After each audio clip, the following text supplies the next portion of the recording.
স্বাগত জানাচ্ছি বাংলাদেশের প্রতিদিনের আয়োজন সংবাদপত্র এবং সংবাদ মাধ্যমগুলোর শীর্ষ সংবাদের পর্যালোচনামূলক ও বিশ্লেষণধর্মী অনুষ্ঠান ফ্রন্ট পেজে। সাথে আছে তাইমুর রশিদ। আমার সাথে আজকে আলোচনার জন্য স্টুডিওতে উপস্থিত আছেন সিনিয়র সাংবাদিক খায়রুল আনোয়ার। আপনাকে স্টুডিওতে স্বাগত জানাচ্ছি। স্টুডিও আলোচনা করব, তবে তার আগে জাতীয় দৈনিকগুলোর প্রধান শিরোনামগুলো যদি দেখে নিই। দৈনিক প্রথম আলোর প্রধান শিরোনাম, পাঠদানের শিক্ষক কম, প্রধান শিক্ষক নেই 55% বিদ্যালয়ে। সরকারি মাধ্যমিক বিদ্যালয় নিয়ে এটি প্রথম আলো একটি বিশেষ প্রতিবেদন। এছাড়া বিশ্বকাপের বেশ সচিত্র প্রতিবেদন তো আছেই দৈনিক প্রথম আলোতে।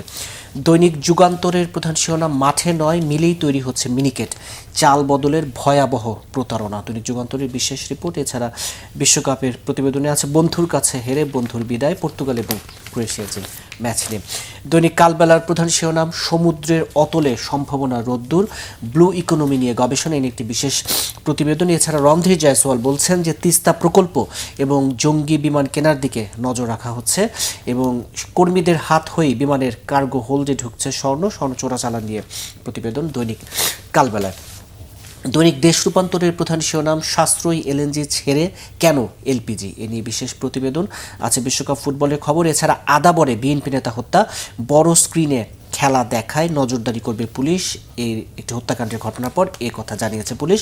এবং 5 আগস্ট খুলছে জুলাই স্মৃতি জাদুঘরের দ্বার, উদ্বোধন করবেন প্রধানমন্ত্রী। দৈনিক আজকের পত্রিকার প্রধান শিরোনাম, পদ্মা রেল লাইনে চুরির উৎসব এবং চীন বাংলাদেশ সম্পর্কে বিশেষ নজর ভারতের। এবং কালিমা খচিত পতাকা টানানো 24 ব্যক্তি ও প্রতিষ্ঠান শনাক্ত, সতর্ক করেছে পুলিশ।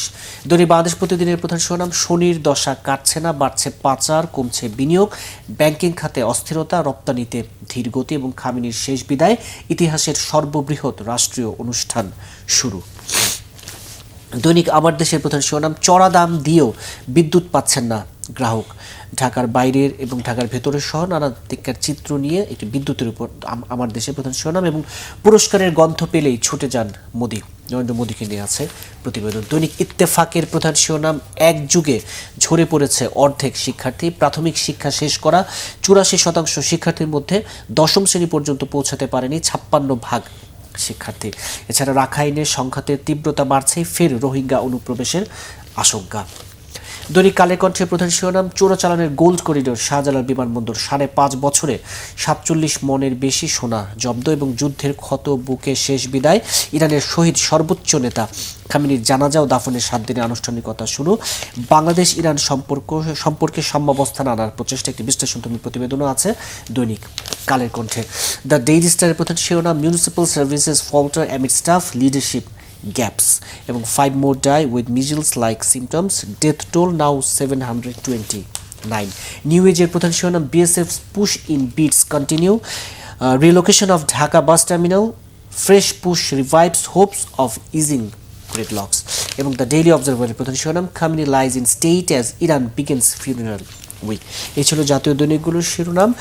সিনিয়র সাংবাদিক খায়রুল আনোয়ার, আলোচনা শুরু করতে চাই। আমরা দেখেছি যে মালয়েশিয়া এবং চীন শেষে প্রধানমন্ত্রী এর মধ্যে দেশে ফিরেছেন এবং এ নিয়ে নানা আলোচনা আছে, নানা প্রেক্ষিত নিয়ে, নানা প্রেক্ষাপট নিয়ে আলোচনা হচ্ছে এবং বলাই হয় যে এই যে চীন ভারত রেখে তিনি চীন গেলেন, এই যে একটি দূরদর্শিতার পরিচয় দিলেন, সেই জায়গায় ভারত গতকাল তার আনুষ্ঠানিক প্রথম এই ধরনের প্রতিক্রিয়া জানিয়েছে। ভারতের যে পররাষ্ট্র মন্ত্রণালয়ের যে মুখপাত্র রণধীর জয়সওয়াল, তিনি বলছেন যে চীন বাংলাদেশ সম্পর্কে নজর রাখছে ভারত, বিশেষ করে তিস্তা এবং এই যে যুদ্ধ বিমান কেনার যে আলোচনাটি আছে চীনের সাথে। বিষয়টি স্বাভাবিকভাবে ভারত নজর রাখবে। তবে এক্ষেত্রে যেটা বিষয় হচ্ছে যে আপনার প্রধানমন্ত্রী তারেক রহমান এই সফরের ক্ষেত্রে একটা কৌশলী অবস্থা নিয়েছেন। ভারতের প্রত্যাশা ছিল যে ভারত সফর করবেন আগে, আবার চীন চেয়েছিল চীনের দিকে যাওয়া হয়ে যেতে আগে। সেক্ষেত্রে উনি মালয়েশিয়া প্রথম সফরটি করেছেন এবং একই সাথে মালয়েশিয়া এবং চীন। তো এই সফরটা সব দিক থেকে, বিশেষ করে চীনের সফরটা আমার কাছে মনে হচ্ছে বেশি গুরুত্বপূর্ণ আর কি। বিভিন্ন দিক থেকে বিশেষ কিছু সমঝোতা স্বাক্ষর হয়েছে। ছিল এবং সেখানে যেটা হচ্ছে যে তিস্তার বিষয়টা, তিস্তা তো একটা মানে সেন্সিটিভ ইস্যু ভারতের জন্য।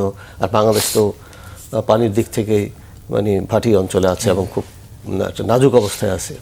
সামনে গঙ্গা চুক্তির মেয়াদ শেষ হচ্ছে, সেটা নবায়ন হবে কিনা।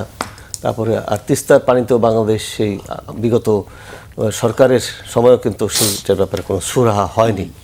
তো সেক্ষেত্রে চীন কিন্তু বেশ জোরালোভাবে এগিয়ে আসছে। তারা বিভিন্ন রকম সহযোগিতা, যত রকম কারিগরি সহযোগিতা, অন্য দিক থেকে সহযোগিতা করবে আর কি।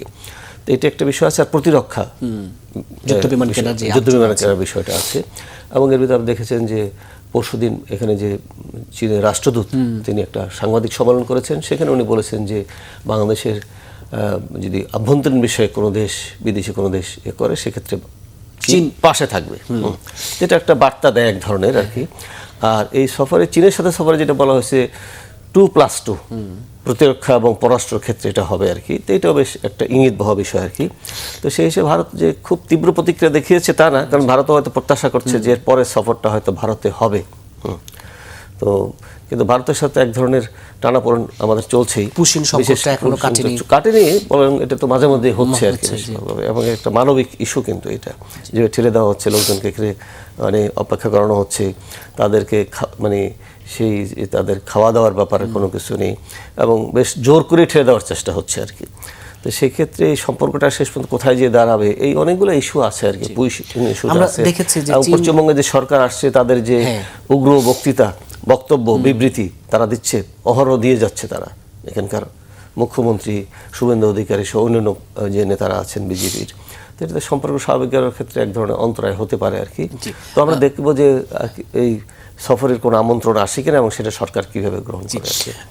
আলোচনা করছিলেন যে তিস্তা মহাপরিকল্পনা নিয়ে। আমরা দেখেছি যে চীন সফর শেষে দেশে ফিরে সংসদেও কিন্তু প্রধানমন্ত্রী বেশ দৃঢ়তার সাথে বলেছেন যে চীন মহাপরিকল্পনা, মানে তিস্তা মহাপরিকল্পনা বাস্তবায়নে কিন্তু সরকার না, এটা একটা বড়, বাংলাদেশের জন্য বড় বিষয়। কিন্তু এই ইস্যুটি কি ভবিষ্যতে বড়, মানে একটা, মানে এই চীন ভারত সম্পর্কে একটা বড় জটিল সমীকরণ হয়ে দাঁড়াবে কিনা? না, এটা তো আসলে অপেক্ষা করতে হবে ভারত কিভাবে এটা নেয় আর কি বিষয়টাকে। কারণ এখানে এটা একটা ভারতের জন্য যেমন একটা বড় বিষয়, আর বাংলাদেশের জন্য একটা বড় বিষয়। তো চীন সেখানে যদি সহযোগিতা নিয়ে এগিয়ে আসে এবং বাংলাদেশ যদি চীনের সহযোগিতায় বাস্তবায়নের দিকে এগিয়ে যায়, কিন্তু আবার তখন মানে বিশেষজ্ঞরা বলতে চান যে পানির ইস্যুটি যেহেতু আবার ভারতের সাথে, ভারতকে একেবারে পাশ কাটিয়ে তো কিছু করার সুযোগ এটাও একটা, সেক্ষেত্রে সরকার কি কৌশল নেয় সেটা দেখার বিষয় আছে। কারণ ভারতকে একেবারে পাশে, মানে পাশ কাটিয়ে এটা করাটাও ঠিক আছে। 54টা অভিন্ন নদী প্রবাহিত হয়েছে ভারত থেকে বাংলাদেশে, তাই না? তো সেক্ষেত্রে আমাদের সেই বিষয়টা সরকারের পররাষ্ট্রনীতির ক্ষেত্রে কতটুকু কৌশলী অবস্থান নেয় সেটা আগামী দিনগুলোতে দেখতে হবে। আমরা সবসময় বলি যে আন্তর্জাতিক সম্পর্ক বা পররাষ্ট্রনীতির ক্ষেত্রে ভারসাম্যের একটা বড় চ্যালেঞ্জ থাকে। সেই জায়গায় যে চীন ভারতের সাথে ভারসাম্যের যে চ্যালেঞ্জটা সরকারের সামনে কতটা, মানে সেটা আগামী দিনগুলোতে বোঝা যাবে। এই কারণে যে এখন তো ঠিক মানে চূড়ান্ত মন্তব্য করার সময় আসেনি। বাংলাদেশ তো বলেছে যে তারা সবার সাথে, বিশেষ করে ভারত তো একেবারেই নিকটতম প্রতিবেশী, 3 দিকেই তার সীমান্ত, অনেকগুলো ইস্যু আছে। এই যে পানি বন্টন, তারপরে এই যে পুশিন সীমান্ত, অন্যান্য সমস্যা, মাঝে মাঝেই আপনার মানে বর্ডার কিলিং যেটা বলা হচ্ছে আর কি, সেটাও হচ্ছে। এটা তো বন্ধ হয়নি, সেটা চলছে। ভারতে যে বিভিন্ন সময় বিডিবি যে মানে ওদের যে বৈঠক হয়, বিএসএফ, সে বৈঠকে তো খুব একটা ফলপ্রসূ হয় না, আলোচনা হয়, কিন্তু সেটা পুশিনের এই সংকটের সময়ও কিন্তু এটা থামেনি আর ফলপ্রসূ কোনো আলোচনা। এই জন্য এই বিষয়টা সরকার কিভাবে এটাকে কতটুকু করতে পারে, এবং ভারতের বিষয়টা, ভারতের তো আন্তরিকতা থাকতে হবে, আমাদের সরকার তো চাবে, তাই না? তো সেটা বৃহৎ দেশ হিসেবে তারা তো সেক্ষেত্রে তার জেস্টার দেখাতে হবে, তাকে উদারতা দেখাতে হবে, কিন্তু ভারত এই পর্যন্ত সেটা তো করেনি। তো সেই ক্ষেত্রে তাকে এগিয়ে আসতে হবে। সেই জায়গায় বরফ গলতে আসলে আর কেমন সময় লাগতে পারে বলে মাঝে মাঝে বিভিন্ন ইস্যুতে টানাপোড়েন, এটা আমার মনে হয় সময় লাগবে। কারণ বিগত যে পতিত যে সরকার, যেটা সেই সরকারের সাথে ভারতের একটা ভালো, মানে সরকারের বাইরেও দলগতভাবে একটা সম্পর্ক ছিল আর কি। তো এই সরকার পরিবর্তনটা ভারত কি আন্তরিকভাবে মেনে নিয়েছে? আমার তো মনে হয় সেটা মেনে নেয়নি আর কি। তো সেই ক্ষেত্রে তাদের একটা মানসিক মানে বিষয় রয়েছে এটার সাথে জড়িত আর কি। আপনি যেটা বলছিলেন যে ভারতকে আসলে আন্তরিকতার পরিচয় দিতে হবে, ভারতকে দিতে হবে, বৃহৎ দেশ হিসাবে তাকে সেই আন্তরিকতার পরিচয়টা দিতে হবে আর কি। সেখানে দলীয়ভাবে বিবেচনা করে, এটা একটা নির্বাচিত সরকার, হ্যাঁ, সেই সরকারটা 2/3 জনগণের নিরঙ্কুশ সমর্থন নিয়ে ক্ষমতা এসেছে, তাই না? তো জনগণের একটা নিরঙ্কুশ সমর্থন আছে, সেই সরকারের প্রতি তাদের মানে সে উদারতা কতখানি, এবং ভারসাম্য তো শুধু বাংলাদেশের থেকে চিন্তা করতে হবে না, তাদের থেকে তো সেটা চিন্তা করতে হবে, তাদেরও সেভাবে দেখতে হবে। সেক্ষেত্রে তাদেরকে কিছু দৃষ্টান্ত স্থাপন করতে হবে। যদি তারা পুশিনটা বন্ধ করে, সীমান্ত হত্যা বন্ধ করে, মানে বন্ধুত্বের কিছু নজির তো আসলে সেই নজিরটা তারা স্থাপন করে, তখন বোঝা যাবে না ভারত এটা আন্তরিক আসলে। কিন্তু তারা ব্রিফিং এর মাধ্যমে বললো যে আমরা শুধু মুখের কথা বললে সেটা হবে না। বাংলাদেশ আন্তরিক, সেটা আমার মনে হয় বাংলাদেশ আন্তরিক, তারা চাবে, কারণ নিকটতম প্রতিবেশী, সে স্বাভাবিক স্বাভাবিকভাবে সম্পর্ক রাখতে। বাংলাদেশ এমনি বিভিন্ন রকম সমস্যায় জর্জরিত, বিশেষ করে রোহিঙ্গা তো একটা বড় ধরনের সমস্যা হয়ে রয়েছে, তাই না? মাঝখানে কিন্তু মানে ওই মিয়ানমার বর্ডারে কিন্তু এক ধরনের অস্থিরতা বিরাজ করেছিল। তো সেক্ষেত্রে আমার মনে হয় ভারতকে আসলে তার দৃষ্টান্ত স্থাপন করতে হবে, উদারতা দেখাতে হবে, তাকে এগিয়ে আসতে হবে। জি, একটু দৃষ্টি দিতে চাই আমরা একেবারে জুলাই গণ অভ্যুত্থানের দ্বিতীয় বর্ষপূর্তি উদযাপনের দ্বার প্রান্তে দাঁড়িয়ে আছে। এই জায়গাটা এইভাবে আপনাকে প্রশ্নটা রাখতে চাই, আজকে যখন আলোচনা করছে, আজকে গণ অভ্যুত্থানে নিহতদের জন্য স্মরণ সভা আয়োজন করেছে বিএনপি, যেখানে প্রধানমন্ত্রী তারেক রহমান নিজেই প্রধান অতিথি হিসেবে উপস্থিত থাকবেন। এই যে দ্বিতীয় বর্ষপূর্তিতে এসেও এই যে এক ধরনের, আপনি নিশ্চয়ই দেখেছেন যে সামাজিক যোগাযোগ মাধ্যমে জুলাইকে, এই গণ অভ্যুত্থানকে যে এক ধরনের প্রশ্নের মুখোমুখি করা, একটি অপশক্তি নানাভাবে অপপ্রচার করছে, এই জায়গাটিতে যে যদি বলতেন। হ্যাঁ, সেটা তো চলছে, প্রচারণা করবে। যারা পতিত, যারা ফ্যাসিবাদের শাসন কায়েম করেছিল, তারা তো বিভিন্নভাবে এটার বিরুদ্ধে প্রচার চালাবে, কিন্তু এটা তো বাস্তবতা, তাই না? যে শাসন কায়েম করেছে, যে ফ্যাসিবাদের শাসন, আপনার দীর্ঘ 16-17 বছর ভোটহীন নির্বাচন, তারপর আপনার সব দিক থেকে গণতন্ত্রকে তো একেবারে মানে অপশাসন ছিল, তারপর দুর্নীতি তো চরম পর্যায়ে ছিল। আপনার মনে থাকার কথা নিশ্চয়ই যে প্রধানমন্ত্রী প্রেস কনফারেন্সে বলেছিলেন যে তার বাড়ির কাজের লোক 400 কোটি টাকার মালিক হয়েছে। এটা ভাবা যায়? এই ধরনের ঘটনা তো ঘটেছে, তাই না? দুর্নীতি, অপশাসন, দুঃশাসন, যাই বলেন, গুম, খুন। হ্যাঁ, তো সেই হিসাবে যারা এখানকার জনগণ, তারা আমরা তো জানি যে দেশে কী ঘটেছিল। তো সেই জুলাইটা ছিল একটা অনিবার্য। এখন প্রথম কীভাবে হতো সেটা অন্য আন্দোলন সেভাবে হয়। এর আগে তো এই প্রথম আন্দোলন নয়, এর আগে তো 90-তে গণ অভ্যুত্থান হয়েছে, দেশে ভাষা আন্দোলন হয়েছে, স্বাধীনতা যুদ্ধ হয়েছে। তো যখন এই ধরনের ঘটনা হয়, জনমতের বিরুদ্ধে যে কিছু করা হয়, তখন কিন্তু জনগণ একটা না একটা পর্যায়ে সেটা প্রতিরোধ করে বা রুখে দাঁড়ায়, এবং সেটার একটা রেজাল্ট পাওয়া যায়। সেটা হয়তো সময়ের আগে বিলম্বিত হয়, কিন্তু সেটা হয়। তো এখন প্রশ্নবিদ্ধ করে যতই চেষ্টা করুক, এটা বাস্তবতা যে জুলাই সংগঠিত হয়েছিল এবং জনগণ রাস্তায় নেমে এসেছিল এবং তরুণরা সেটা নেতৃত্ব দিয়েছে। বিএনপি এবং অন্যান্য রাজনৈতিক দল যারা গণতন্ত্রকামী, তারা দীর্ঘ আন্দোলন করেছে, কিন্তু চূড়ান্ত এই আন্দোলনটা কিন্তু তরুণদের নেতৃত্বে সংগঠিত হয়েছে। তো বিভিন্ন কর্মসূচির মাধ্যমে এটা স্মরণ হবে। যেমন আজকে বলেন যে একটা প্রধানমন্ত্রী একটা কর্মসূচিতে যোগদান করবেন, এটাকে যতভাবে ইয়ে করা হোক আর কি, ব্যাখ্যা বিশ্লেষণ করা হোক, ব্যাখ্যা বিশ্লেষণ থাকতে পারে, কিন্তু এটা বাস্তবতা যে ঘটনাটা ঘটেছে আর কি, এবং হত্যাকাণ্ড সংগঠিত হয়েছে। এখন 1400 না 1800 না 800, তো সেটা কি আপনি কি খাটো করে দেখবেন? চোখ হারিয়েছে তো অনেকে, পঙ্গু হয়েছে, চিরতরে পঙ্গু হয়েছে, একেবারে রক্ত ঝরেছে, তো আন্দোলন তো হয়েছে। কিন্তু আপনার কাছে কি মনে হয় কি না যে সেই 2004 যদি বলি, এখন 2006, অর্থাৎ 2 বছর পরে এসে জুলাই গণ অভ্যুত্থানের পক্ষের যত শক্তি, সেই শক্তির বন্ধনটা, মানে একতার জায়গাটা কি, একতার জায়গাটা এটা ঠিক রাজনৈতিক শক্তিগুলো সেভাবে ধরে রাখতে পারেনি। দায় কাদের দিবে? না, দায় বলতে তো বিভিন্নভাবে রাজনৈতিক দলগুলোর উপরে বর্তায়, যেহেতু তারা আন্দোলনের অংশীদার ছিল, অংশীজন ছিল, তো তাদের উপর বর্তায়। কিন্তু সেটা, হ্যাঁ, নির্বাচন হয়েছে, নির্বাচনে আন্দোলন যারা শক্তি, ধরেন বিএনপি তো ছিল, লাগাতার 17 বছর আন্দোলন করেছে, তারা সরকার গঠন করেছে, বিরোধী দলে জামাত ইসলাম এসেছে, তাদেরও আন্দোলনের ভূমিকা ছিল। আর তরুণ নেতৃত্ব, তারা দল গঠন করেছে, সেই দলের মধ্যে তারাও সংসদে আসন পেয়েছে, সংসদে কথা বলার চেষ্টা করছে। কিন্তু এক ধরনের মানে তাদের ভিতরে তো কিছু ইস্যু নিয়ে, যেমন আপনার গণভোটের যে রায়, সেটা বাস্তবায়নেও অন্যান্য বেশ বিষয় আছে, যেগুলো তারা অভিযোগ করছে সরকারি দলের দিকে, সরকার স্বাধীন বিচার ব্যবস্থা থেকে সরে আসছে দুর্নীতি দমনের ক্ষেত্রে। যেমন মোটা দাগে যদি বলি, যে কথাটা বলা হচ্ছে যে এই যে সংস্কারের যে স্বপ্নটা ছিল অনেক ক্ষেত্রে সার্বিক, সেই স্বপ্নটা তো পূরণ হলো না, এটা সত্যি যে এখন পর্যন্ত সেই ধরনের কোনো কিছু আমরা দেখছি না। যে এই মানে সরকার তো এই 17 তারিখে 5 মাস পূর্ণ হবে সরকার, একেবারে কম সময় না। সেই ক্ষেত্রে সরকার সংস্কারের ক্ষেত্রে কিন্তু কোনো উল্লেখযোগ্য কিছু দেখাতে পারেনি। সেই জায়গায় বিশেষ করে তরুণরা একটু বিএনপির দিকে আঙুলটা এভাবে তুলতে চায় যে তারা প্রতিশ্রুতি ভাঙলো, রাখলো না, সংস্কারের যে প্রতিশ্রুতি তারা দিয়েছে। এই বিষয়টা সরকার যদিও বলছে যে বিষয়গুলো বিতর্ক করছে, স্বাধীন বিচার ব্যবস্থা, দুর্নীতি দমন করছে, বলছে যে এটা মানে আরও ভালোভাবে, আরও শক্তিশালীভাবে আনার চেষ্টা করবে, কিন্তু সেটা তো সরকারকে সে দৃষ্টান্ত স্থাপন করতে হবে। কিন্তু আমরা দেখছি না, বরং অভিযোগ করছে যে বিভিন্ন দিক থেকে যে সরকার সেটা থেকে সরে যাচ্ছে। স্বাধীন বিচার ব্যবস্থাটা কিন্তু একটা গুরুত্বপূর্ণ বিষয়, কিন্তু তো এটা সব সরকারের সময় দলীকরণ করা হয়েছে। পুলিশ, এটাকে একটা দলীকরণের চেষ্টা বিভিন্ন সময়, বিভিন্ন সরকার সময় হয়েছে। কিন্তু মানবাধিকার কমিশন, যে সরকারিয়াতে যদি হয়, তো সেটা তো আত্মঘাতী হবে, সেটা তো আর স্বাধীন মানবাধিকার কমিশন হবে না, তাই না? আপনি দেখেন দুদকের বিষয়টা কিন্তু জড়িয়ে রয়েছে। সম্প্রতি সার্চ কমিটি করা হয়েছে আর কি, কিন্তু এটা অনেক বিলম্বে করা হলো, তাই না? এবং এই সার্চ কমিটি শেষ পর্যন্ত কী সুপারিশ করে এবং কারা আসে সেখানে, তারা কতটা স্বাধীনভাবে এই দুর্নীতি তো বাংলাদেশে একটা বড় ধরনের বলতে পারেন আপনি, বিষ বৃক্ষ বলতে পারেন। হ্যাঁ, মানে দুর্নীতি আমাদের মানে উন্নয়নের একটা বিরাট অংশকে ধ্বংস করে দেয় আর কি। তো সেক্ষেত্রে সরকারকে কিন্তু আমার মনে হয় সংস্কারের ক্ষেত্রে সরকারকে আরেকটু মনোযোগী হতে হবে এবং এই জুলাই মাসে সরকার কিছু দু একটা ঘোষণা দিয়ে এবং বাস্তবায়নের প্রক্রিয়া শুরু করে দেখাতে পারে। আমরা বিভিন্ন ক্ষেত্রে দেখছি না এখন পর্যন্ত কিন্তু সেক্ষেত্রে কোনো অগ্রগতি।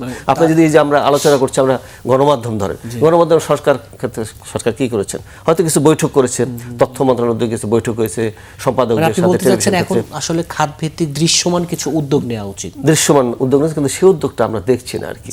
5 মাস হয়ে গেলে গণমাধ্যমের ক্ষেত্রে কি হয়েছে?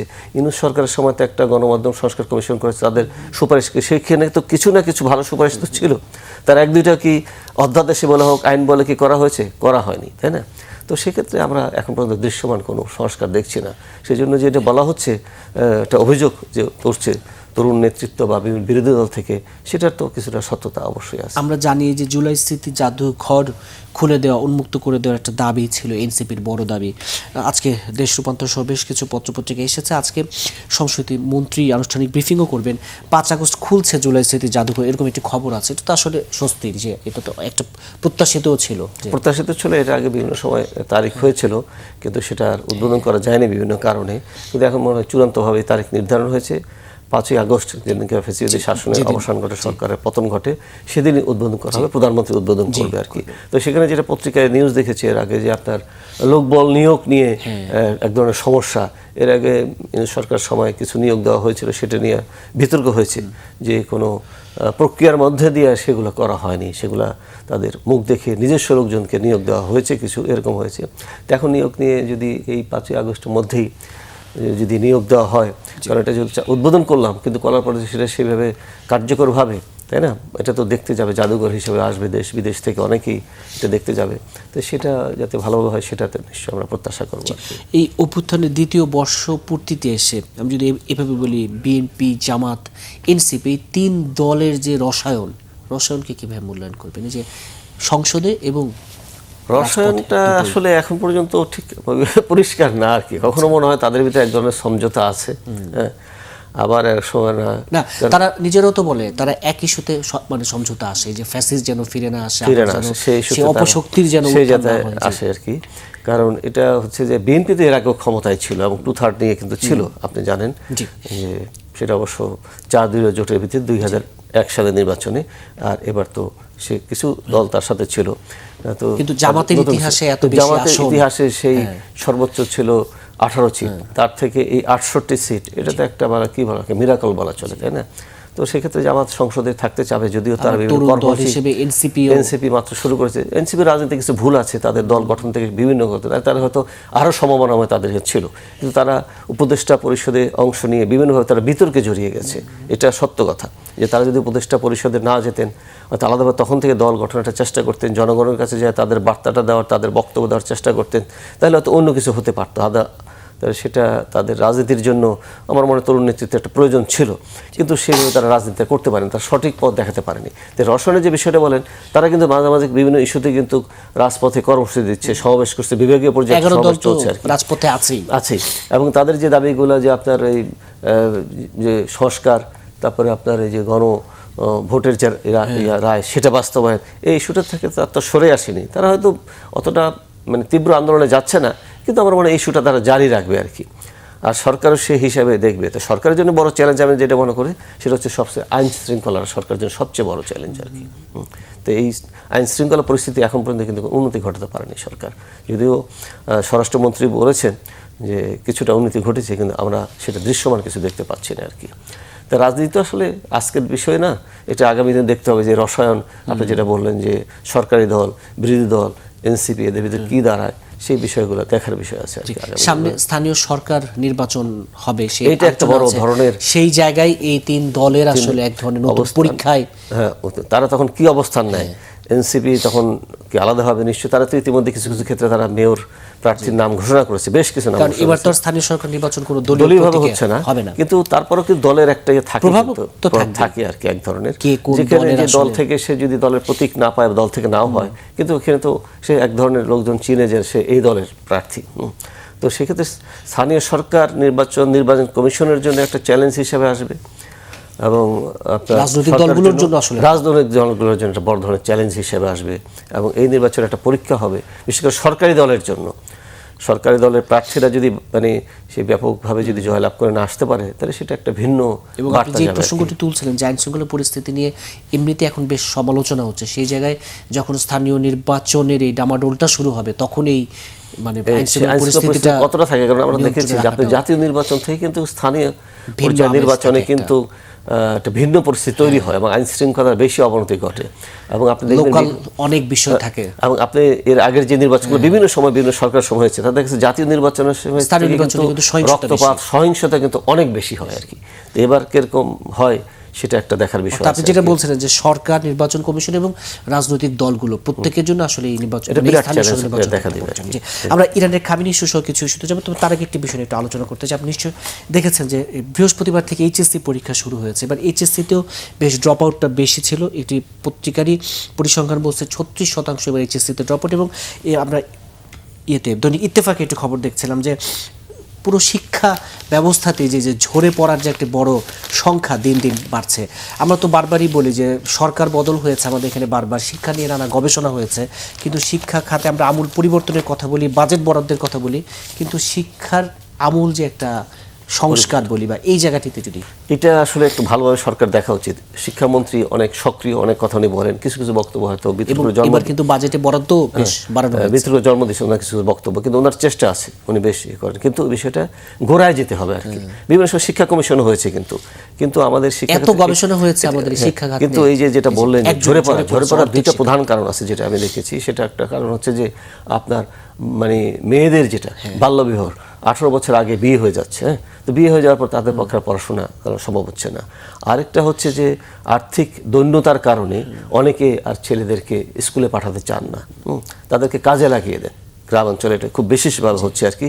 এইখানে একটা বড় ধরনের এই দুইটা ক্ষেত্রে, একটা হলো বাল্যবিবাহের কারণে মেয়েরা সংসারে চলে যাচ্ছে, তারা পড়াশোনা আর কন্টিনিউ করছে না, এবং এই যারা দরিদ্রতার সম্মুখীন হয়ে আর্থিক সংকটের কারণে আসলে সংকটের কারণে পড়াশোনা থেকে তাদেরকে কাজে লাগিয়ে দেয়। এইভাবে এই দুইটা কারণে কিন্তু বড় আমি ধরনের একটু ড্রপ যুক্ত আউট করতে চাই, হয়। এ নিয়ে আমরা যখন প্রতিবেদন করতে চাই আরেকটি বিষয় আমাদের চোখে পড়েছে, সেটি হচ্ছে এই যে পড়ালেখা করে আমি মানে উচ্চশিক্ষার সার্টিফিকেট পেলাম, কিন্তু তারপর আমার চাকরি হয় না, এই জায়গাটিও কিন্তু, অর্থাৎ মানে আমি সার্টিফিকেট সর্বশেষ এক ধরনের পড়ালেখা শেষে তাই বলে চাকরি এখানে আরেকটা বিষয় আছে, সেটা হচ্ছে আমাদের শিক্ষাক্ষেত্রে আপনি দেখেন, একটা হচ্ছে যে ইংলিশ মিডিয়াম, একটা বাংলা ভাষা, ধরন, আবার হচ্ছে একটা মাদ্রাসা, সবকিছু ভিন্ন এতগুলা বিষয় আছে। মাদ্রাসার ক্ষেত্রে বিভিন্ন ধরনের আছে, ইংলিশ মিডিয়ামের ক্ষেত্রে বিভিন্ন ধরনের আছে, এবং এই যে আলাদা। এবং এই মাঝখানে একটা সেমিনারে একজন বিডি জবসের যে প্রতিষ্ঠাতা, উনি একটা বক্তব্য বলেছেন যে প্রতি বছর 7.5 লাখ গ্র্যাজুয়েট প্রবেশ করে, চাকরি নিশ্চয়, কিন্তু চাকরি কিন্তু দেখা গেল তার ভিতরে অর্ধেকেরই বেশি 3 বছরের ভিতরে কোনো চাকরি পায় না। তো এই ধরনের গ্র্যাজুয়েট প্রডিউস করে আমাদের কি হচ্ছে, তাই না? এই ক্ষেত্রে আমাদের মনোযোগ দেওয়া উচিত যে বিশ্ববিদ্যালয় আসলে এত বিশ্ববিদ্যালয়ের প্রয়োজন আছে কিনা, এবং গ্র্যাজুয়েট এখানে বড় বড় বিশ্ববিদ্যালয়গুলো যে সেখানে গবেষণা হবে, অন্য ধরনের কাজ হবে, কিন্তু এই যে আমরা গ্র্যাজুয়েট তৈরি করছি, শ্রমবাজারে বলেন বা কর্মসংস্থানের ক্ষেত্রে তো সেইভাবে তারা সুযোগ পাচ্ছে না, তাই না? এখন মাস্টার্স ডিগ্রি নিয়ে দেখা গেল একটা সাধারণ চাকরিও সে পাচ্ছে না। এই বিষয়টার ক্ষেত্রে আমার মনে হয় একটা গভীরভাবে চিন্তার বিষয় আছে, এবং একটা শিক্ষা কমিশন বললে একটা হয় যে প্রতিবাদ কমিশন করা হয়েছে এর আগেও, কিন্তু কমিশনের কি ফল দিয়েছে, কিন্তু আমার আরেকটা জিনিস আপনি দেখবেন সেগুলোর ক্ষেত্রে যে আপনি দেখবেন যে বড় একটা ত্রুটি মনে করি যে আপনি স্কুলে ইংলিশ মিডিয়াম দেখেন, স্কুলে ক্লাস হচ্ছে অন্য স্কুলে, আবার বাড়িতে পড়াশোনা করতে হচ্ছে ছাত্রদেরকে, আবার প্রাইভেট পড়তে হচ্ছে অথবা কোচিং করতে হচ্ছে। তো বিদেশে কি আমি জানি না, উন্নত দেশগুলোতে কোচিং বলতে তো কিছু নেই আর কি। আমাদের শিক্ষা ব্যবস্থা এটা তো একটা বড় ত্রুটি যে আপনি কোচিংয়ে যেতে হবে, প্রাইভেট পড়তে হবে, বাড়িতে পড়তে হবে, আবার স্কুলে যেতে হবে। তো তিনটা তো না, যেগুলো দুইটা হবে। অর্থাৎ আমি স্কুলে পড়বে, কোচিং করবে, বাড়িতে পড়াশোনা করবে না, অথবা বাড়িতে পড়াশোনা করবে, স্কুলে ভালো পড়াশোনা হবে, কোচিংয়ের কোনো প্রয়োজন নেই। বলা হয় কোচিং সেন্টার বন্ধ করে দেওয়া হবে, কিন্তু আজ পর্যন্ত বন্ধ করা গেছে যায়নি, তার গাইড বই আছে। তো এই যে বিষয়টা একটা হযবরল অবস্থা বলতে পারে শিক্ষাক্ষেত্রে। আমার মনে হয় শিক্ষাকে তো বলা হয় জাতির মেরুদণ্ড, তো সেক্ষেত্রে এদিকে নজর দেওয়া, কেন এত ড্রপ আউট হচ্ছে এটা অনুসন্ধান করে দেখা উচিত, হ্যাঁ। এবং এটা ব্যাপকভাবে কিন্তু দেখবেন যে 59 এরকম একটা পার্সেন্টেজ যেটা ঝরে পড়ছে, এটা তো খুব অ্যালার্মিং বিষয়, তাই না? এটা হলে তো শিক্ষার ক্ষেত্রে আমরা পিছিয়ে যাব। এটা যেমন ঠিক, আবার আমরা উচ্চশিক্ষার ক্ষেত্রে যে গুণগত মানটা যাতে থাকে, সবার যেটা বলি যে গবেষণা এই জায়গাগুলোতে নাই, গবেষণার ক্ষেত্রে তো আমাদের খুব, যে আপনার ভাষায় যদি বলি শিক্ষা খাতে যদি যে ওভারঅল যে হজবরল অবস্থা, যেটা আমাদের দীর্ঘদিনের একটা পথ পরিক্রমায় এই অবস্থায় এসেছে, সেই জায়গায় আসলে মানে সরকারের করণীয়। আরেকটা বিষয় আছে শিক্ষার ক্ষেত্রে যারা খুব ভালো করে আর কি, মাঝখানে আমি দেখলাম যে ঢাকা বিশ্ববিদ্যালয়ের একজন শিক্ষক, উনি গবেষণা করেন, উনি একটা সাক্ষাৎকার দিয়েছেন পত্রিকায়, সেখানে বলেছেন যে উনি পিএইচডির যে 50 জনের মতো উনি পর্যন্ত সুপারভাইজ করেছেন, তার ভিতর গত 2-3 বছরে 25 জন দেশের বাইরে চলে গিয়েছে এবং এদের আর ফেরার কোনো সম্ভাবনা নাই। এটা কিন্তু শুধু ঢাকা বিশ্ববিদ্যালয় না, আপনার বুয়েট বলো, অনেক ক্ষেত্রে কিন্তু যারা বেরিয়ে চলে যাচ্ছে পিএইচডি করতে উচ্চশিক্ষার জন্য, তাদের বড় একটা অংশ কিন্তু ফিরে আসে না, কারণ ফিরে আসে এখানে সেই মেধাবীদের আমরা ধরে রাখতে পারি না। এবং শিক্ষাক্ষেত্রে কিন্তু উচ্চশিক্ষাক্ষেত্রে বিশেষ করে বিশ্ববিদ্যালয়ে যে একটা রাজনীতির হয়েছে, শিক্ষক নিয়োগতে বিভিন্ন পর্যায়ে যে রাজনীতি ঢুকে পড়েছে, হ্যাঁ, সেক্ষেত্রে অনেক মেধাবী কিন্তু হতাশ হয়ে তারা বিদেশেই থেকে যায়, তারা দেশে ফিরে আসেন আর কি। সেক্ষেত্রে তো একটা আপনার মেধার পাচার বলতে পারেন, তাহলে সেক্ষেত্রে কি আমরা নজর দিচ্ছি, সে বিষয়গুলো কি আমরা সহায়তা করার চেষ্টা করছি? আপনি যে বিষয়টি বলছেন যে শিক্ষা প্রতিষ্ঠান বা শিক্ষাতেও এক ধরনের রাজনীতি ঢুকে যাওয়া দীর্ঘ এই যে 16-17 বছর তো তার চরম একটা অবনতি। রাজনীতি এক অর্থ বলতে গেলে কি, আমরা রাজনীতির দেশ, আমাদের দেশের রাজনীতিবিদরা যত রাজনীতি করেন তার থেকে দেখবেন শিক্ষকরা আরো বেশি রাজনীতি করছেন, সাংবাদিকরা বলতে পারেন, পুলিশ বলেন, প্রশাসন বলেন, তারাও অনেক ধরনের এর থেকে বরং বেশি রাজনীতিকরণ হয়ে গেছে। তো এই বিষয়গুলো তো আমার দেখা উচিত। পেশায় আসলে রাজনীতিটা ঢুকে যাওয়াই আসলে এই পেশাগত যে অবক্ষয় বলি বা বলি, পেশার যে গুণগত মান সেটা তো ধরে রাখতে পারছি না আমরা। শিক্ষাক্ষেত্রে দেখেন আপনি বিগত বছরে ঢাকা বিশ্ববিদ্যালয়ে এত ডিপার্টমেন্ট খোলা হয়েছে, রাজনৈতিক কারণে খোলা হয়েছে, হয়তো শিক্ষক নিয়োগ দেওয়ার জন্য, ভোটার বাড়ানোর জন্য। আবার সেই শিক্ষক নিয়োগে রাজনীতির প্রভাব আমরা দেখেছি আছে। এই জন্য এই বিষয়গুলোকে আমাদের নজর দেওয়া উচিত, ভালোভাবে নজর দেওয়া উচিত সর্বোচ্চ পর্যায়ে থেকে, হ্যাঁ, যে কোথায় গলত, এটা দেখা উচিত যে কেন এত ছেলে ঝরে পড়ছে, তাই না? আর্থিক সংগতি সরকার একটা টিফিনের ব্যবস্থা করছে, সব কিছু, কিন্তু তারপরে দিচ্ছে না। আরেকটা, যদি আপনি বৈষম্য কমাতে না পারেন, আর্থিক বৈষম্য, দারিদ্রতার হার কমাতে না পারেন, তাহলে কিন্তু শিক্ষাক্ষেত্রে আপনি কোনো পরিবর্তন আনতে পারবেন না, তাই না? কারণ মানুষ তো টিকে থাকার সংগ্রামটাই বড়। এখন যখন একদিন দেখবেন অভিভাবক যখন দেখবে যে আমি চলতে পারছি না আর্থিকভাবে, তখন তো তার সন্তানকে সে কাজে লাগিয়ে দিবে। একেবারে অনুষ্ঠানের শেষে একটি বিষয় নিয়ে আলোচনা করে অনুষ্ঠান শেষ করতে চাই। আজকে সবগুলো জাতীয় দৈনিকে আমরা যারা টেলিভিশনের সংবাদগুলোতে বেশ গুরুত্ব দিয়ে আমরা প্রচার করছি, এই যে যুদ্ধের ক্ষত বুকে শেষ বিদায়, ইরানের শহীদ সর্বোচ্চ নেতা খামেনির জানাজা দাফন, আমাদের বাংলাদেশের পক্ষ থেকে স্পিকারের নেতৃত্বে একটি প্রতিনিধি দল গেছে। এই যে ইরান যুক্তরাষ্ট্র যেই যুদ্ধ, এবং এই প্রেক্ষাপটে প্রায় 4 মাস পরে তার যেই জানাজারে মানে যেই দাফনের যে সবশেষ আনুষ্ঠানিকতা, ইরান তো আসলে প্রমাণ করলো যে আসলে যুদ্ধে টিকে থেকেও তো তার এক ধরনের বিজয় অর্জন করলো নাকি? ইরান কিন্তু আপনার একটা বিষয় হলো কি, একটা প্রাচীন সভ্যতা যদি বলেন, সেই সভ্যতা কিন্তু একটা বড় দেশ হচ্ছে ইরান। তো এই যুদ্ধের মাধ্যমে তারা কিন্তু দেখেন শুরু থেকে তারা বলে আসছে যে কোনোভাবে তারা, এবং তারা তো দুটো দেশের সাথে তাদেরকে যুদ্ধ করতে হয়েছে, তারা কিন্তু দেশ হিসেবে একাই, ইসরায়েল এবং হচ্ছে আমেরিকা, সরাসরি আমেরিকা এখানে যুদ্ধে লিপ্ত হয়েছে। এবং ট্রাম্প যেভাবে ঘোষণা দিয়েছেন তাকে মাটির সাথে মিশিয়ে দেবে, ধ্বংস করে দেবে, শেষ করে দেবে, সেটা কি পেরেছে? পারে নাই কিন্তু। এবং এই যুদ্ধ শুরুর আগে কিন্তু ওখানে সরকার পরিবর্তনের জন্য জনগণের ব্যাপক একটা আন্দোলন ছিল, এবং আমেরিকার ধারণা ছিল যে 28 ফেব্রুয়ারি তাকে হত্যার পরে হয়তো ইরানের পুরো ক্ষমতা মসনদে বদলে যাবে, কিন্তু আমরা তো পুরো ভিন্ন চিত্র দেখলাম যে যারা আন্দোলনে ছিল তারা কিন্তু সেই আন্দোলনে আর থাকেনি, সরকার পরিবর্তন আন্দোলনে তারা থাকেনি, বরং পুরো দেশ কিন্তু এক ধরনের জাতীয়তাবাদে পুরো জাতি একাত্র হয়ে গেছে। যার জন্য এই যুদ্ধে কিন্তু আমেরিকা এবং ইসরায়েলের পরাজয় ঘটেছে, এটা আপনি বলতে হবে। আপনি যত হিসাব করলেও যে ইরানের তো এত ক্ষয়ক্ষতি হয়েছে, সর্বোচ্চ নেতা মারা গিয়েছেন, তাদের অনেক কমান্ডার মারা গেছেন, সেনাবাহিনী অনেকে মারা গেছেন, কিন্তু তারা কিন্তু সে মাথা নত করেনি। কিন্তু তারা কিন্তু মানে যে কয়দিন যুদ্ধ চলেছে তারা সেইভাবে যুদ্ধ করে আসছে, এবং তারা এক ধরনের প্রমাণ করেছে যে শুধু পরাশক্তি হলে সবকিছুতেই সবসময়। এবং আপনি যেটা বলছিলেন যে যুক্তরাষ্ট্র এবং ইসরায়েলের যে মূল লক্ষ্য ছিল যে তাদের ক্ষমতার পালা বদল করা, সেটা তারা করতে পারেনি। এবং এই চুক্তির ক্ষেত্রে শেষ পর্যন্ত কিন্তু আমেরিকার দিক থেকে বেশি আগ্রহ ছিল, কিন্তু ইরান কিন্তু অতটা আগ্রহ দেখায় নাই। কিন্তু ইরান যতটুকু পারছে তার শক্তি সামর্থ্য অনুযায়ী সে কিন্তু যুদ্ধ চালিয়ে গেছে আর কি। কিন্তু আমেরিকার যে একদিক থেকে ইসরায়েল বিভিন্নভাবে সমালোচিত হচ্ছিল, আমেরিকার রাজনীতিতে মানে ট্রাম্প অনেক সমালোচিত, দলের ভিতর থেকে নিজের দেশেও সমালোচনা, দেশের আর্থিক অবস্থা খারাপ হচ্ছিল, সেখানে জিনিসপত্রের দাম বাড়ছিল, তারপরে আপনার জ্বালানির দাম বাড়ছিল। এই পরিপ্রেক্ষিতে ট্রাম্পই কিন্তু এক ধরনের চুক্তির ক্ষেত্রে, এবং সেক্ষেত্রে পাকিস্তান একটা বড় ভূমিকা মধ্যস্থতার ক্ষেত্রে, ইরান এই ক্ষেত্রে কিন্তু ইরান একটা কি বলে একটা দৃষ্টান্ত স্থাপন করেছে যে জাতিগতভাবে যদি একাত্ম থাকা যায়, ঐক্যবদ্ধ থাকা যায়, তাহলে অনেক কিছুই করা সম্ভব আর কি। তো যাই হোক, একে আমার মনে হয় একটা স্মরণীয় তার যে শেষকৃত্য যেটা হবে বিদায়, সেটা একটা স্মরণীয় ঘটনা হয়ে থাকবে আর কি আমার মনে হয়। একটি কথা বলা হয় যে এই যুদ্ধটা মধ্যপ্রাচ্যের পুরো সমীকরণটাকে ওলটপালট করে দিয়েছে। অবশ্যই ওলটপালট করে দিয়েছে, কারণ দেখবেন যে মধ্যপ্রাচ্যের অনেক দেশ, দুঃখজনকভাবে হলেও সত্য যে মধ্যপ্রাচ্যের অনেকগুলো দেশ কিন্তু এক ধরনের আমেরিকার প্রতি তারা মানে ঝুঁকে আছে। সৌদি আরবের কথা যদি আপনি বলতে পারেন, আরো কয়েকটি দেশ আছে যে বাস্তবতায় কিন্তু ইরান তাদের বেশ কিছু ঘাঁটিতে হামলা করেছে আর কি। তো এইটা সমীকরণ এখন তাদেরকেও আমার মনে হয় নতুন করে চিন্তা করা উচিত আর কি। মুসলিম, আমরা বলি মুসলিম উম্মার কথা বলি, মুসলিম দেশ হিসাবে একদম সংহতির কথা বলি, কিন্তু বাস্তবতা সেটা তো আমরা দেখতে পারি, তাই না? তো সেক্ষেত্রে এই মধ্যপ্রাচ্যের যে দেশগুলো আছে তাদের সেটা এই বিষয়ে, এই যুদ্ধের পর তাদেরকে নতুন করে চিন্তা ভাবনা করা উচিত, এবং সেটা করবে কিনা সেটা আমরা আগামী দিনে দেখতে পাবো। জি, যুক্তরাষ্ট্র এবং ইরানের এখন যে এক ধরনের যুদ্ধবিরতি, যদি এইভাবেই বলি, এটা আসলে কতটা সাস্টেইন করবে, কতটা টেকসই হবে, এটা মানে বলা কঠিন, কারণ মাঝে মধ্যে মাঝখানে দেখলাম যে আবার বিশেষ করে ইসরায়েল উস্কানি দিচ্ছে, এবং ইসরায়েল কিন্তু এই যুদ্ধে কিন্তু ইসরায়েলই আমেরিকাকে টেনে নিয়ে আসছে আর কি। হ্যাঁ, এবং ইসরায়েল তো আসলে তার যে দৌরাত্ম্য বলেন বা যাই বলেন, সেটা তো আমেরিকা এবং ইহুদি লবির কারণে সে করে থাকে আর কি।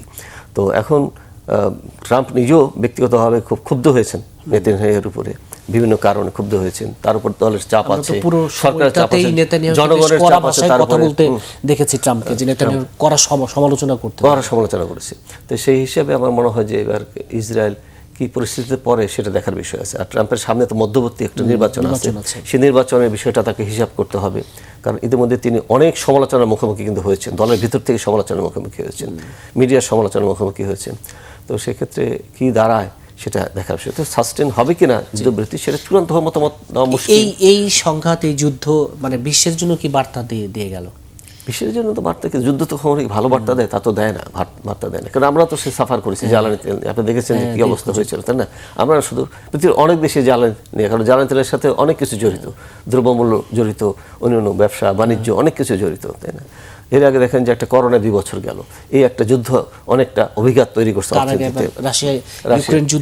প্রভাব, কিন্তু এই যুদ্ধটা আসলে মানে কাঙ্ক্ষিত না আর কি। কিন্তু দেখা গেল না কোনো না কোনোভাবে এই দেশগুলা যুদ্ধে জড়িয়ে যায়, হয়তো তাদের এক ধরনের অস্ত্রের ব্যবসা থাকে এবং অন্যান্য তাদের এখানে একটা ব্যবসা থাকে, অস্ত্র বিক্রির ব্যবসা থাকে, সেই কারণে তারা বিভিন্ন ক্ষেত্রে যুদ্ধ তৈরি করে। ট্রাম্প কিন্তু প্রথম দিকে বলেছিল এবার আসার পরে যে আমেরিকা আর কখনো যুদ্ধে জড়াবে না, আমেরিকা যুদ্ধ থেকে বেরিয়ে আসবে, কিন্তু দেখা গেল না সে যুদ্ধে জড়িয়েছে। তো সে তো তার সেই কমিটমেন্ট বলেন সেটা তো সে রাখেনি, তাই না? তো সেক্ষেত্রে অনেক কিছু কাজ করে, অস্ত্র ব্যবসা একটা বড় ব্যবসা, এই আধিপত্য বিস্তার এটাও আছে।